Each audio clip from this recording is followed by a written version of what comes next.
White cops frame a black woman, unaware she's a CIA agent. The truth explodes in court. Late at night, in a quiet Virginia town, two officers pulled over a black woman, accusing her of a crime she didn't commit. What should have been a routine stop quickly spiraled into something much darker, a carefully planned setup. But what these officers didn't know was that their target wasn't just any woman. She was someone with the power to unravel everything they thought they controlled. This story takes a shocking turn in ways no one saw coming, exposing a web of lies and corruption, and ending with a twist so explosive it would shake the entire police department to its core. The night was quiet in Arlington, Virginia. The hum of streetlights flickered above deserted sidewalks, and the occasional car sped down the empty roads. Maya Jackson sat behind the wheel of her sleek black SUV, her hands relaxed on the steering wheel as she drove through the suburban neighborhood. She glanced at her watch. It was just past midnight. The day had been long, but she felt a small sense of accomplishment. Her undercover work in this small town was nearing its end, and she had everything she needed for a clean exit. As she approached a quiet intersection, she slowed, her sharp eyes catching the faint glint of a reflective stop sign. Maya had an instinct for details, something she'd honed over years of working as a field operative. She came to a full stop, her hands steady on the wheel, and then turned left onto the next street. Moments later, blue and red lights flashed behind her, their glow bouncing off her rearview mirror. The piercing wail of a siren shattered the stillness of the night. Maya's heart didn't race. She was trained for moments like this. Instead, her mind sharpened, her breathing steady. She glanced into the mirror and saw the squad car pulling closer, its headlights casting long shadows across her dashboard. With a practiced calm, she guided her car to the side of the road, turned off the engine, and reached for her glove compartment to retrieve her license and registration. The patrol car stopped just behind her, its lights still flashing. She could see the figures of two officers stepping out, their movements deliberate. The driver, a tall man with a square jaw and an authoritative gait, approached first. His partner, shorter and stockier, followed close behind. Both wore the navy blue uniforms of the Arlington Police Department, their badges gleaming under the streetlights. Maya noted their names as they drew closer: Officer Ethan Brooks and Officer Liam Hayes. "Good evening, ma'am," Officer Brooks said, his voice carrying a practiced authority. He leaned down slightly, shining his flashlight into her window, the beams sweeping across her face and interior. "You know why I pulled you over tonight?" Maya kept her expression neutral, meeting his gaze without hesitation. "No, officer," she replied evenly. "I wasn't speeding, and I made a full stop at the intersection." Officer Brooks's lips twitched, a small, condescending smile tugging at the corners. "Actually, you failed to stop at that sign back there," he said. "That's a moving violation." Maya's brow furrowed ever so slightly, but she maintained her composure. "I'm certain I stopped." "Officer," she said, her tone measured but firm. "If you're mistaken, license and registration." Brooks interrupted, his tone hardening. Maya handed him the documents without hesitation, her movements slow and deliberate. She wasn't in the mood for unnecessary escalation. Brooks examined her papers, his eyes lingering on her license. She could feel his scrutiny, the subtle shift in his demeanor as he processed her identity. "Virginia plates, local address," he said, almost to himself. Then louder, "You live around here?" Maya nodded. "Yes." Officer Hayes, who'd been lingering near the rear of her vehicle, suddenly called out, "Hey, Brooks, you might want to take a look back here." Brooks straightened, passing Maya's documents back without comment. "Stay in the car," he ordered, before turning to join his partner at the trunk of her SUV. Maya's jaw tightened as she watched them through her side mirror. Hayes was pointing at something, his voice low and conspiratorial. Brooks nodded, and the two officers exchanged a glance that sent a flicker of unease through her chest. It wasn't fear, Maya rarely felt that, but a sharp, instinctual warning. Moments later, Brooks returned to her window, his expression now grim. "Step out of the vehicle, ma'am." Maya tilted her head slightly, her voice calm but questioning. "May I ask why?" "Officer, we've got reason to believe you're in possession of illegal substances," Brooks replied. His tone clipped, almost rehearsed. Maya's eyes narrowed. Illegal substances, she repeated. I think you've made a mistake. We'll see about that, Brooks said, gesturing for her to exit. Hayes was already waiting near the back of her vehicle, a smug look plastered across his face. Suppressing a sigh, Maya opened the door and stepped out, her movements unhurried, deliberate. As though she had all the time in the world, she stood with her hands at her sides, watching as Hayes theatrically lifted her trunk and gestured toward a small, unmarked bag, sitting conspicuously near the edge. There it is, Hayes said with mock surprise. What do you know? A bag of powdery goodness. Maya's eyes flicked to the bag and then back to the officers, her face unreadable. Inside, though, her mind was working rapidly, cataloguing every detail. The bag hadn't been there when she left her house, she was sure of it. This was a setup. Brooks moved closer, his smirk widening. Anything you want to tell us, ma'am? Maya's lips curved into the faintest hint of a smile, a subtle, calculated expression that conveyed neither fear nor guilt. I'll save my comments for the appropriate setting, she said. Brooks chuckled, clearly interpreting her calm as arrogance. Oh, you'll have your chance. You're under arrest for possession with intent to distribute. As Hayes moved to cuff her, Maya allowed it, her gaze steady and unflinching. You're making a big mistake, she said softly, her voice carrying a quiet intensity that made Hayes pause for half a second before snapping the cuffs into place. Yeah, we'll see, Brooks said, leading her toward the squad car. Let's see how confident you are in front of a judge. As they drove away, Maya gazed out the window, her mind already spinning through her options. The two officers might think they'd just scored an easy arrest, but they had no idea who they were dealing with. The ride to the station was shrouded in a tense silence. The only sounds, the hum of the engine and the occasional crackle of the police radio. Maya sat in the back seat of the patrol car, her hands cuffed behind her, her expression neutral. The fluorescent glow of passing streetlights painted fleeting shadows across her face, but her gaze remained fixed on the road ahead. Inwardly, her thoughts were sharp, deliberate. Every moment of the encounter replayed in her mind like a puzzle being assembled piece by piece. The stop sign that didn't exist, the officer's smug confidence, the planted bag. It wasn't just a random act of corruption, it was calculated, rehearsed. These weren't mistakes, they were choices. Officer Brooks glanced at her in the rearview mirror, his lips curling into a faint smirk. You don't seem too worried, he said, breaking the silence, his voice carrying an edge of mockery, as if he were trying to provoke her. Maya met his eyes through the mirror, her gaze steady, unflinching. Should I be? Brooks chuckled, shaking his head. You're either brave or stupid, lady. I've seen a lot of people act tough, but it never lasts long in the holding cell. Maya didn't respond. She didn't need to.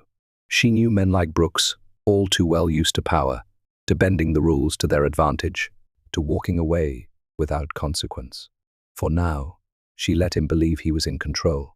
That illusion wouldn't last. The station was quiet when they arrived, the night shift officers lounging behind their desks, sipping coffee and chatting in low voices. Brooks and Hayes led Maya inside, the fluorescent lights casting an unforgiving glare on the scuffed linoleum floors and peeling paint of the walls. Got ourselves a big one tonight, Brooks announced, his voice loud and brash. The other officers glanced up, their interest piqued. Hayes tossed the bag of powder onto the counter with a theatrical flourish. Caught her red-handed. Hayes added, looks like she's been running more than stop signs. Maya remained silent, her gaze sweeping the room. She noted the placement of every camera, the layout of the desks, and the casual camaraderie among the officers. It was a small station, the kind where everyone knew everyone, a network of shared secrets and unspoken codes. They guided her to a fingerprinting station, where Brooks removed the cuffs and motioned for her to place her hands on the ink pad. She complied without a word, her movements calm and deliberate. The officer working the station, a younger man with tired eyes, hesitated as he glanced at her, as though sensing something was off. Name, he asked, his tone almost apologetic. Maya Jackson, she replied evenly. Occupation. Maya hesitated for the briefest moment, considering her answer. Consultant, she said finally. It was vague enough to pass scrutiny, but true enough to avoid outright deception. The younger officer nodded and continued typing, his unease evident. Brooks and Hayes, however, were oblivious, laughing quietly as they leaned against the counter, enjoying the show. "You've got a smart mouth," Brooks said, his tone darkening. "Let's see how funny you are after a night in lockup." Maya's cell was cold and dimly lit. The metal bench bolted to the wall, offering little comfort. The bars cast long shadows across the concrete floor, and the faint hum of fluorescent lights buzzed overhead. She sat on the bench, her back straight, her posture unyielding. The door slammed shut behind her, the sound echoing through the quiet corridor. Brooks lingered for a moment, watching her with a mix of curiosity and disdain. "You don't look like the type to get mixed up in this kind of thing," he said, almost conversationally.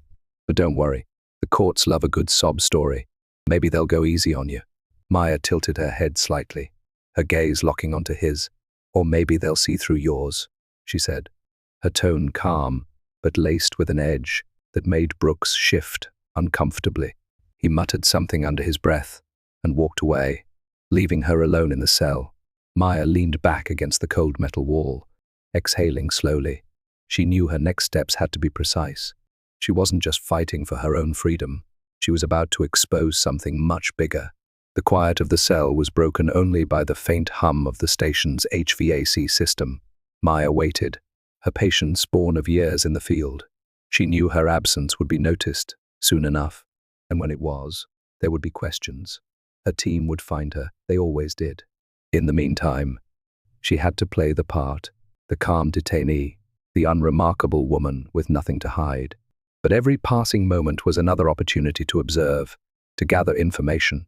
She noted the footsteps of the night shift officers as they passed her cell, their routines and patterns. She listened for the faint beeping of the station's computers and the crackle of the radio. Every detail mattered. When the time came, she would be ready. In the station's break room, Brooks and Hayes sat back with steaming mugs of coffee, their laughter filling the small space. "She thinks she's untouchable," Hayes said, shaking his head. "Did you see her face? Not even a flicker of panic." "Yeah, well, that'll change," Brooks replied, a smirk playing at his lips. "She's just another name in the system now. Nobody's going to dig too deep. Besides," Hayes added, "we've got everything we need. The evidence is airtight." Neither of them noticed the young officer from the processing desk, lingering nearby, his face pale and his eyes darting toward the holding cells. Something about the whole situation didn't sit right with him, but he kept his mouth shut. In this station, questioning senior officers wasn't just frowned upon, it was dangerous. Back in her cell, Maya closed her eyes, her breathing steady. The hours ticked by, but she didn't sleep. She didn't need to. Every minute was another step closer to the moment when everything would come crashing down. The storm was coming, and Maya was its quiet eye. A pale sliver of dawn filtered through the narrow, high-placed window of Maya's holding cell. The light cast a muted glow on the cold concrete walls, signaling the start of a new day. Maya hadn't moved much during the night, sitting upright on the metal bench, her eyes half closed, as if in meditation. Sleep was a luxury she rarely indulged in during missions. Her mind was sharper this way, constantly calculating, anticipating. The faint hum of voices drifted from the hallway outside her cell. The station was coming to life, the day shift officers beginning their routines. She listened carefully, noting the distinct tones and footsteps, little tells that revealed more about the people working there. A loud buzz signaled the unlocking of the cell block door, followed by heavy boots echoing down the corridor.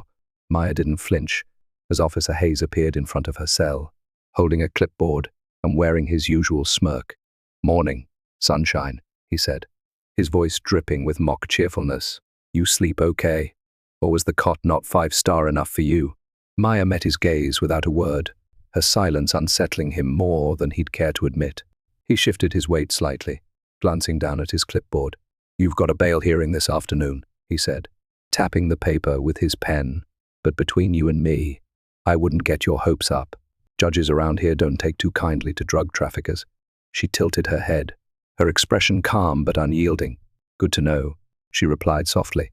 Hayes frowned, the confidence in his smirk faltering for a split second. He cleared his throat and stepped back. "Enjoy your breakfast," he muttered, before turning on his heel and walking away. Maya leaned back against the wall, her gaze following him, as he disappeared down the hallway. The cracks in their facade were starting to show. All she needed was a little more time. At the front desk, Officer Noah Reed, young, eager, and fresh out of the academy, watched Hayes stride through the station. Something about the whole situation still didn't sit right with Reed. He'd processed dozens of arrests in his few months on the job, but this one felt different. The suspect, Maya Jackson, hadn't acted like anyone Reed had ever seen. She wasn't defiant or aggressive, but she wasn't scared either. Her calm demeanor, her deliberate words, they weren't normal. And then there was the bag of drugs. It was almost too convenient. Sitting right there in the trunk like a gift-wrapped package. Reed hesitated, his fingers hovering over his keyboard. He knew the unwritten rules of the station. You didn't question senior officers. But the doubt gnawed at him, and he couldn't shake it. He glanced at the surveillance monitors mounted above his desk. The live feed showing the hallway outside Maya's cell. She was sitting on the bench, still as a statue, her expression unreadable. Reed bit his lip, a tiny spark of resolve flickering within him. While Reed wrestled with his conscience, Maya made her move. Her hands rested casually in her lap, but her sharp eyes were trained on the camera positioned outside her cell. It was an old model, likely outdated and poorly maintained. The station's budget, she guessed, didn't prioritize state-of-the-art surveillance. She waited until the hallway was clear, then shifted slightly on the bench, her movements deliberate but subtle. Hidden in the hem of her jacket was a small, inconspicuous tracker standard issue for CIA operatives in the field. She pressed her hand against the fabric, triggering the device with a barely perceptible click. The tracker sent a silent signal, a beacon that would reach her team within moments. She didn't need to speak or explain, they would know what to do. In the break room, Brooks and Hayes sipped their coffee, laughing over the morning paper. She's probably sitting in there thinking we're going to crack, Brooks said, shaking his head. They always think they can talk their way out of it. Hayes chuckled. Yeah, well, she's in for a rude awakening. This case is a slam dunk. We've got the drugs, the arrest report, and no witnesses. Nobody's coming to save her. Brooks leaned back in his chair, a satisfied grin on his face. You know what I like about this job? The predictability. You see the same types over and over. They think they're smarter than us, but they never are. Their laughter echoed through the room, oblivious to the storm brewing just beyond their understanding. At a nearby office, a nondescript phone buzzed softly on a desk. A hand reached out to answer it. The voice on the other end, calm but authoritative, said, "Signal received. Location confirmed. Deploying resources." Maya leaned her head back against the wall, her eyes closing for a brief moment. She could almost feel the gears turning, the quiet precision of her team mobilizing in the background. Every second that passed brought her closer to the inevitable reckoning. She opened her eyes and smiled faintly, the kind of smile that held no joy, only quiet certainty. The officers had no idea what was coming. The station bustled with its usual morning activity, officers filing reports, answering calls, and exchanging pleasantries over coffee. It was business as usual for everyone, except Maya Jackson and the two men who had orchestrated her arrest. For Brooks and Hayes, today felt like a victory lap. Maya sat motionless in her holding cell, her posture as composed as ever. Through the bars, she could see the edges of the station's activity, the occasional passing shadow, snippets of conversation. But she remained focused. She knew how to blend into the background when necessary, to make herself invisible until the exact moment when visibility mattered most. Her signal had been sent hours ago, and she trusted her team implicitly. But she also knew they wouldn't act immediately. Timing was critical. In the meantime, she needed to sow the seeds of doubt. At the front desk, Officer Reed's eyes darted toward the holding cell monitors again. Maya hadn't moved much since her arrival, but something about her demeanor gnawed at him. It wasn't fear or defiance, two emotions he was accustomed to seeing in detainees. It was patience, a quiet confidence that seemed misplaced for someone accused of trafficking drugs. Unable to shake his unease, Reed pulled up her file on his computer. Her driver's license information and address were straightforward, but there was an unusual gap in her employment history. The system flagged her most recent job as independent consultant, with no further details. Frowning, Reed minimized the file and glanced toward the break room, where Brooks and Hayes were laughing over donuts. Their carefree demeanor made his stomach churn. Against his better judgment, Reed decided to take a closer look at the arrest report. Clicking through the digital records, he scanned the narrative provided by Brooks and Hayes, stopped for failure to yield at a marked intersection. Reed muttered under his breath, reading aloud. Driver exhibited nervous behavior during questioning. Consent to search granted. Controlled substances found in the trunk of the vehicle. Something didn't add up. He'd been trained to recognize patterns of deception, and while the report followed procedure on the surface, it felt too tidy, too scripted. Reed's internal conflict grew as the hours passed. He found himself pacing near the holding cells, glancing toward Maya's cell with increasing frequency. Finally, he worked up the courage to speak. "Miss Jackson," he said, stopping just outside the bars. Maya looked up, her dark eyes sharp and assessing. "Yes." Reed hesitated, his hand resting on his belt. I just wanted to ask, did you really consent to the search of your car?" Maya tilted her head slightly, studying him. She could see the doubt in his eyes, the faint cracks in his resolve. "What do you think?" "Officer Reed," she asked, her tone calm but pointed. Reed swallowed hard. "I'm just doing my job," he said, his voice faltering. "That's what they're counting on," Maya replied, her gaze steady. "Men like Brooks and Hayes, they rely on people like you to look the other way." Reed's face flushed, and he stepped back, stammering something unintelligible before retreating down the hall.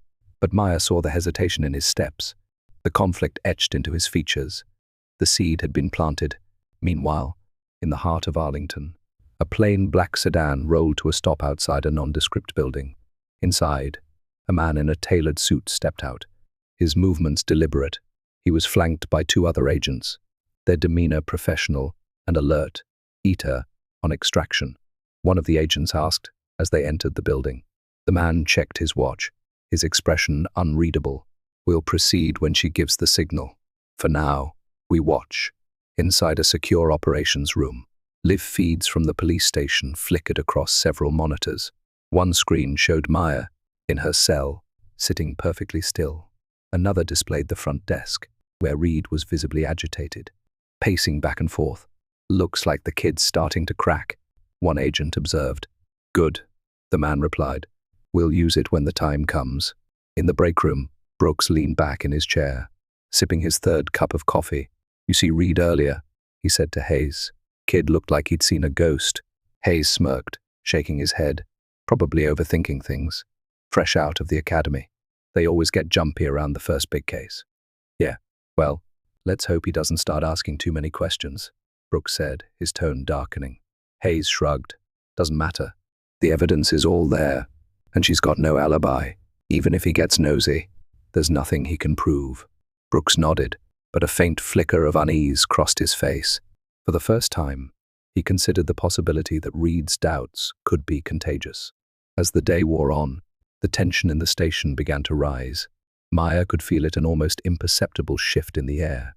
She knew her team was watching, waiting for the perfect moment to strike. Reed's footsteps echoed down the hall again, slower this time. He paused outside her cell, his expression conflicted. "You said they're counting on people like me," he said quietly. "What did you mean by that?" Maya's gaze was steady. "You know exactly what I mean," she said. "The question is, what are you going to do about it?" Reed stared at her for a long moment before walking away, his shoulders tense. Back in the operations room, the suited man watched Reed's retreat on the monitor. A faint smile crossed his lips. "He's close," he said. "One more push." One of the agents glanced at him, and the man's smile widened. "Then we turn this whole thing upside down." Reed sat at his desk, his fingers drumming against the edge as he stared at his monitor. The digital file on Maya Jackson remained open. The words blurred as his mind churned. He felt a knot forming in his chest, a sensation that had been growing since the arrest. Something wasn't right, and he couldn't ignore it any longer. He glanced toward the break room, where Brooks and Hayes were still laughing, their carefree attitudes grating against his unease. The station felt heavier than usual, the walls pressing in like a silent witness to something unspoken. Reed's thoughts wandered back to the holding cell, to Maya's words. "That's what they're counting on." Her voice had been calm, deliberate, as if she knew exactly what buttons to press. And maybe she did. But was she wrong? As the hours dragged on, Reed's doubt turned into quiet resolve. He needed answers, but he couldn't risk drawing attention to himself. His reputation as a rookie already made him a target for teasing. Any signs of insubordination could isolate him further. He waited until Brooks and Hayes left the room, then slipped into the records archive. The fluorescent lights buzzed faintly overhead, casting long shadows across rows of filing cabinets and computer terminals. Reed logged into the system, his hands trembling slightly as he searched for past cases tied to Brooks and Hayes. Their names popped up repeatedly, attached to arrests that followed a disturbingly similar pattern: minor traffic violations escalating into drug charges. Most of the defendants were people of color. Most were convicted. The knot in his chest tightened. Back in her cell, Maya remained still, her body a picture of composure. She had spent years training her mind to thrive in moments like this, when the waiting was long and the stakes were high. Through the bars, she watched Reed's shadow move past her cell, his pacing slower now, his steps more deliberate. She could sense his conflict, the internal war waging within him. He was close. She knew close to breaking the cycle of blind loyalty that men like Brooks and Hayes relied on. She shifted slightly on the bench, letting her movements catch his attention. He stopped, turning to face her. "Officer Reed," she said, her voice soft but commanding. He hesitated, his hand gripping the edge of the wall, as if it were a lifeline. "What?" he asked, his voice low, almost defensive. "You've seen something, haven't you?" she asked, tilting her head. "Something that doesn't add up." Reed swallowed hard. "I can't." He stopped, his voice catching. "I'm just trying to do my job." "And what is your job exactly?" Maya pressed. "To follow orders. To look the other way when you know something's wrong." Reed's jaw tightened, his eyes darting down the hallway. "You don't understand how things work around here," he said. "I understand more than you think," Maya replied, her gaze unwavering. "I know what it's like to feel trapped, to think you don't have a choice. But you do, Reed. You always have a choice." Reed walked away, but her words followed him like a shadow. He returned to his desk, his fingers hovering over his keyboard. He stared at the list of cases tied to Brooks and Hayes, his stomach twisting with each new name he read. Finally, he made a decision. Reed opened a secure email channel and typed a message, his fingers moving faster as his resolve solidified. He attached the case files he had found, along with a note, "To whom it may concern. There's something wrong in this station. I don't know who else to turn to. Please help." He hit send, his heart pounding as the message disappeared into the void. He didn't know who would receive it, or if they would even care. But it was the first step toward doing what he knew was right. In the break room, Brooks leaned back in his chair, his coffee cup resting on his knee. "You notice Reed acting weird today?" he asked, glancing at Hayes. Hayes shrugged. "Kid's always weird. What's he going to do?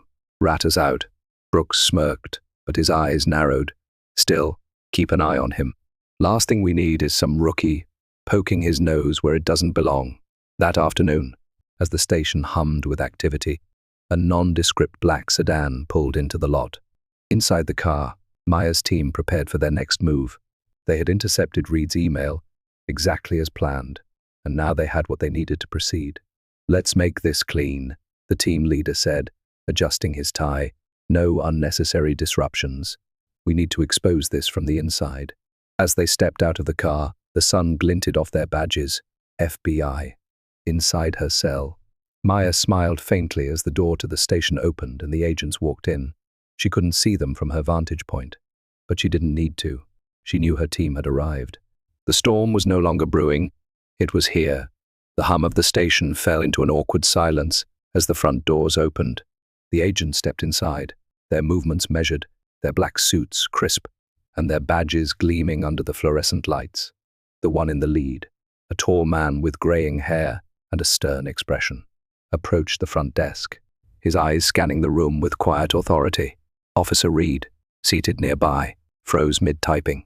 His heart began to race. He wasn't sure if it was fear or relief or both. He watched as the lead agent leaned slightly over the desk, speaking low enough that the surrounding officers couldn't hear. The desk sergeant, a burly man with a gruff demeanor, straightened up, his hand instinctively reaching for the radio on his shoulder. "What's this about?" he asked, his voice wary.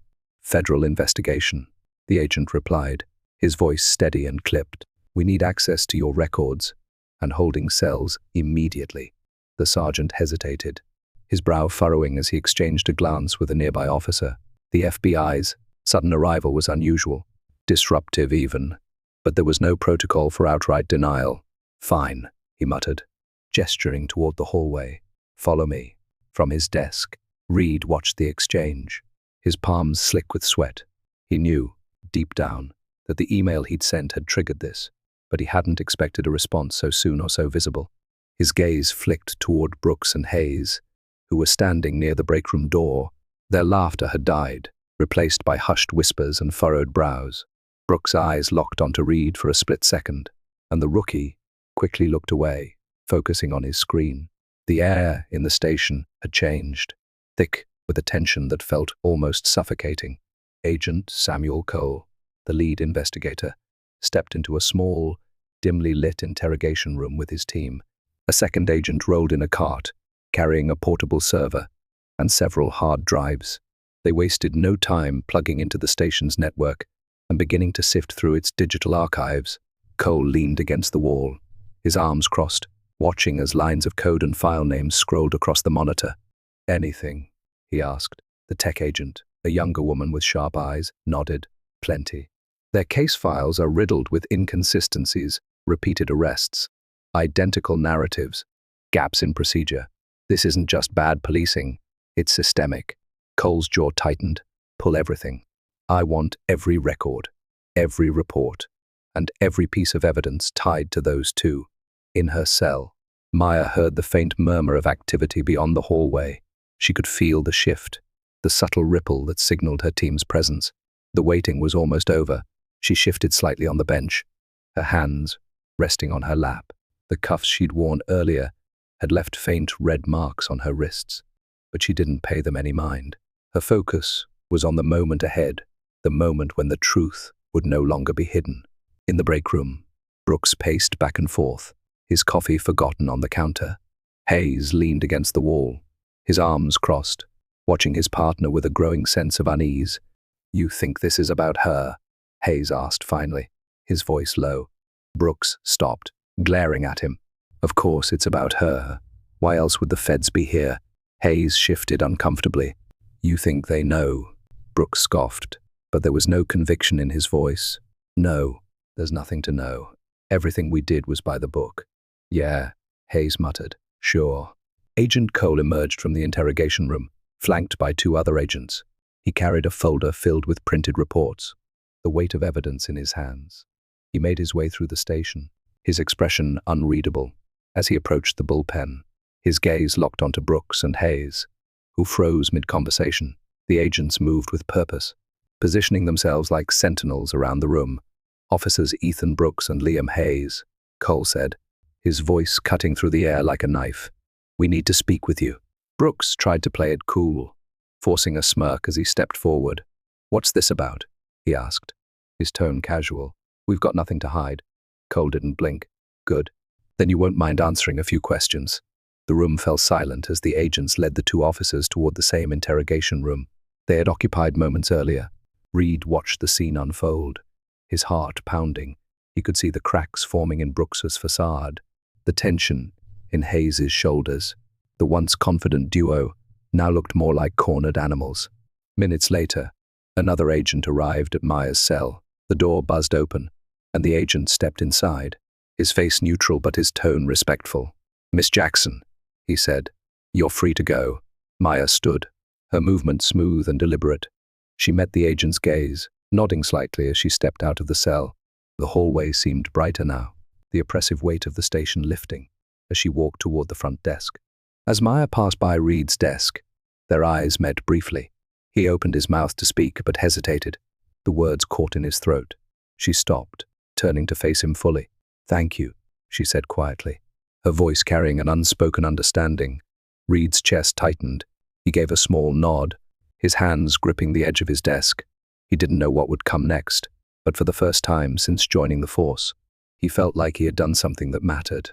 The interrogation room doors closed behind Brooks and Hayes, and the sound of raised voices soon followed. Maya watched from the station's entrance, as the agents methodically dismantled the officer's lies. The storm she had waited for was finally here, and it was only the beginning. Inside the cramped interrogation room, Brooks and Hayes sat at a small metal table, their postures stiff. Agent Cole stood across from them, his hands resting on a stack of documents. The silence stretched uncomfortably, broken only by the faint hum of the overhead light. "So," Cole began, his tone measured, "do you want to start with the arrest report? Or should we jump straight to the planted evidence?" Hayes flinched, his eyes darting toward Brooks.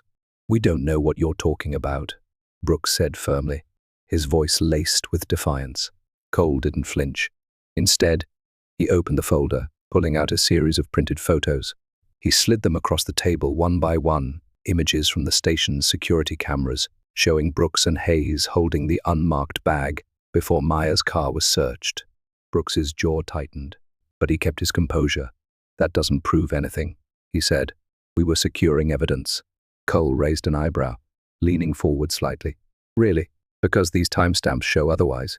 And we have audio recordings courtesy of Miss Jackson's hidden surveillance device, capturing your little conversation about how easy it would be to frame her." Hayes paled, his hands gripping the edge of the table. You can't use that," he sputtered. "That's entrapment." Cole smirked, shaking his head. "No, it's justice. And it's just the tip of the iceberg. We've pulled records from your past arrests, dozens of cases, with eerily similar patterns. All of them are under review. But let me make one thing clear, you're not walking out of here today." Brooks' bravado began to crumble, his shoulders sagging. Hayes buried his face in his hands, the weight of their actions finally hitting him. Meanwhile, in the bullpen, Reed sat at his desk, watching the scene unfold. He had been called into the interrogation room earlier to confirm details about the station's processes. For the first time, he felt the heavy gaze of Brooks and Hayes as they realized someone from within had spoken out. As the agents returned to the bullpen, Reed stood, his hands trembling slightly. He approached Agent Cole, clearing his throat. "What happens now?" he asked.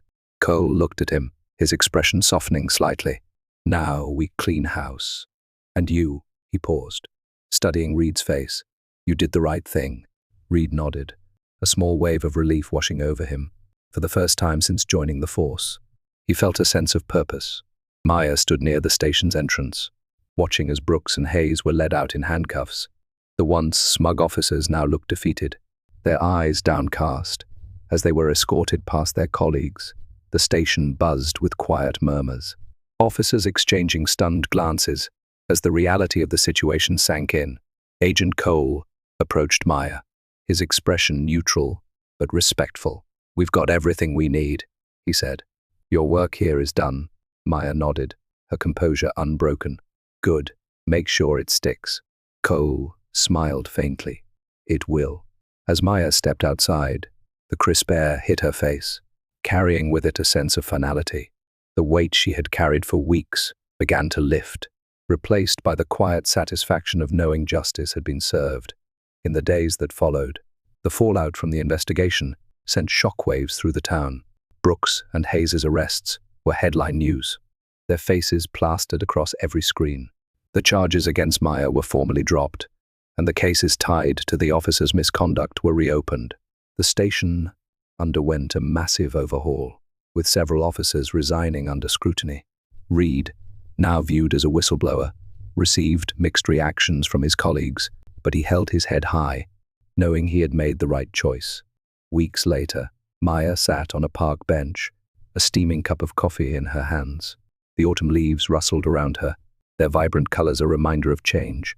She had returned to her quiet life, her mission complete, but the experience lingered in her mind. Agent Cole joined her, his presence a rare moment of camaraderie. "You could have handled this differently," he said, sitting down beside her. Maya smirked, taking a sip of her coffee, and missed the look on their faces. "No thanks." Cole chuckled softly.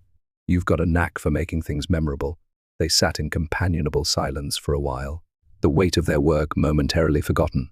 For Maya, the storm had passed, but the impact of her actions would ripple on, ensuring that justice prevailed, at least for now.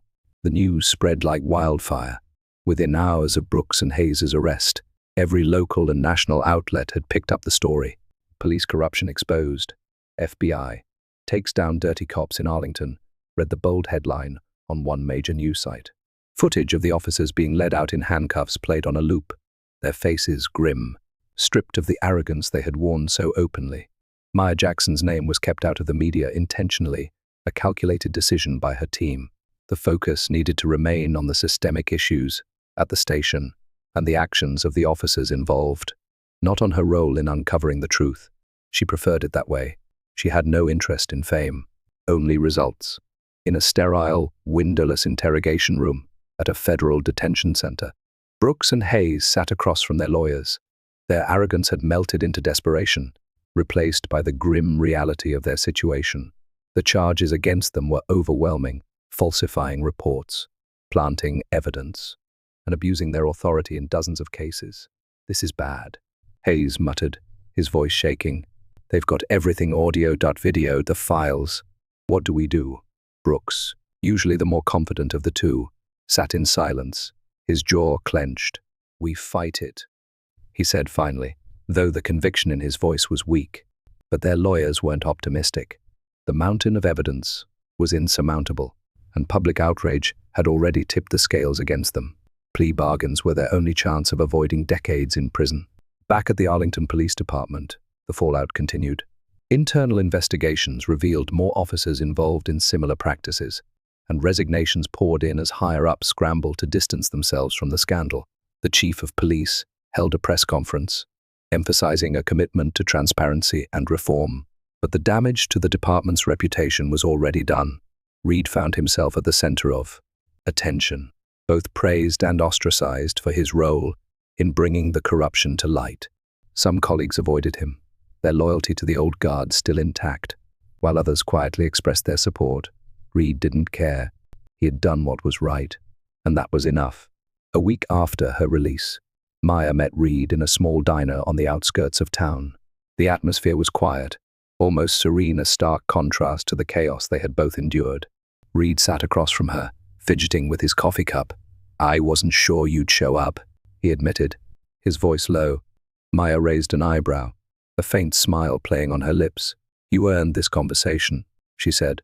"Not many people would have done what you did." Reed looked down at the table, his expression conflicted. I couldn't keep looking the other way," he said.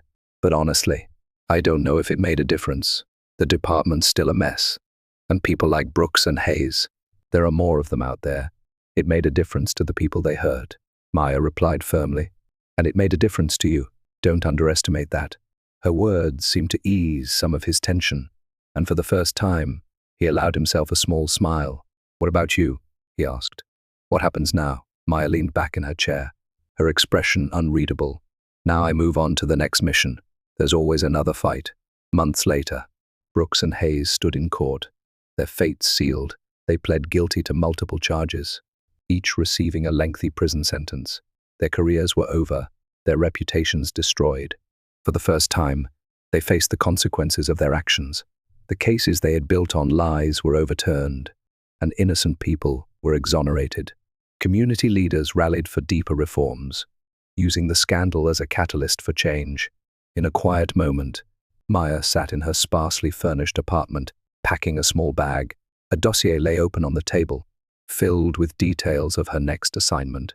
She glanced at it briefly before closing it, her mind already focused on the road ahead. The phone on the counter buzzed, and she picked it up. Agent Cole's voice came through the line. "Ready for the next one?" Maya smiled faintly. "Always." As she stepped out into the crisp evening air, the door clicked shut behind her. The fight wasn't over, not for her, not for the people she worked to protect, but for now. She allowed herself a moment of quiet satisfaction. Justice had been served, and the truth had prevailed, and that, for her, was enough. And so, the truth came to light, and justice was served. The corrupt officers who thought they could get away with their crimes faced the consequences of their actions, while the woman they tried to frame emerged victorious, stronger than ever. This story reminds us that no matter how deep the lies, the truth will always find a way to shine through. If you enjoyed this story and want to hear more gripping tales like this, don't forget to hit the subscribe button and turn on notifications. Your support means the world and helps bring these stories to life. Thank you for watching. and I'll see you in the next one.